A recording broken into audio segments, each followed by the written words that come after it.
It's 40 years since this LP called Cold Fact by Rodriguez was released. And in South Africa, it was a very popular album. It was one of the biggest albums of the day. But the thing was, we didn't know who this guy was. All our other rock stars, we had all the information we needed. But this guy, there was nothing. And then we found out that he had committed suicide. He set himself alight on stage and burned to death in front of the audience. It was the most incredible thing. It wasn't just a suicide, it was probably the most grotesque suicide in rock history. You released Cold Fact 40 years ago. It does nothing in the States. You go back to working hard labor in Detroit. You think it's over until 20 years after that. How do you go back to working hard labor after recording something like Cold Fact, just as beautiful as that? How do you do it? Well, you never throw away your work clothes. That's how you do it. You just, I realized that there was not much happening for me in the way I wanted it to happen, so I just went back to work. So. And you seem to have such a humble attitude in terms of, like, there's no bitterness whatsoever. How do you, where does that come from? He conquers who conquers himself. I have that whole legal thing will resolve somehow someday soon, I hope. But when I say it's an honor, a pleasure, and a privilege to do what I do, I really mean it. It's an entire pleasure, and it's entirely all these people coming up and saying these nice things. So it doesn't have to do with humility per se. It's really an honor, and it's really a pleasure, and it's really a privilege to. Malik, you started making this film prior to meeting Rodriguez. Talk to me a little bit about that and sort of the faith leap that took.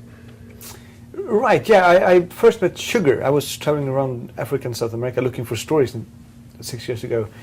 And he told me the story, and I was like, wow, this is the best story I ever heard, I think. This is just crazy. It sounds like it's scripted by a screenwriter, but exactly. If it was, it would have been too much almost, because I thought the story was fantastic. And then I went out and I met all the producers and the South Africans, the detectives, and I went out for a month with a cinematographer, and then I met Rodriguez, and then I showed actually on our first meeting. The first thing we did was that we saw all those interviews, and there were people in there that Rodriguez hadn't seen for 30 years. The producer Steve Rowland, for example, Rodriguez hadn't actually seen for 30 years. So it was kind of a roller coaster ride for Rodriguez, I think, to actually see those faces again. And they were all speaking so warmly about him. They all loved him. They say that it was the most memorable artist I ever worked with. And they worked with Jerry Lee Lewis and The Cure and the Supremes and Marvin Gaye and Stevie Wonder. They say that Rodriguez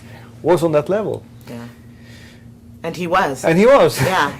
I want to know two things. First, the rock god myth. I want to know first how it felt to find out that they thought you were dead, but then secondly, to know that your music was actually successful across the globe. How did you feel when you found out? Because you're living in Detroit and you don't know that your music was successful. Well, how did it feel to find out that it was successful somewhere? Well, Sugarman is the one who hit me about it by coming to Detroit. He was in New York at the time, and he came to Detroit and showed me the CDs and told me about this quote-unquote fan base I had, and the stories and everything. So by '98, I went there and did 6 concerts which sold out.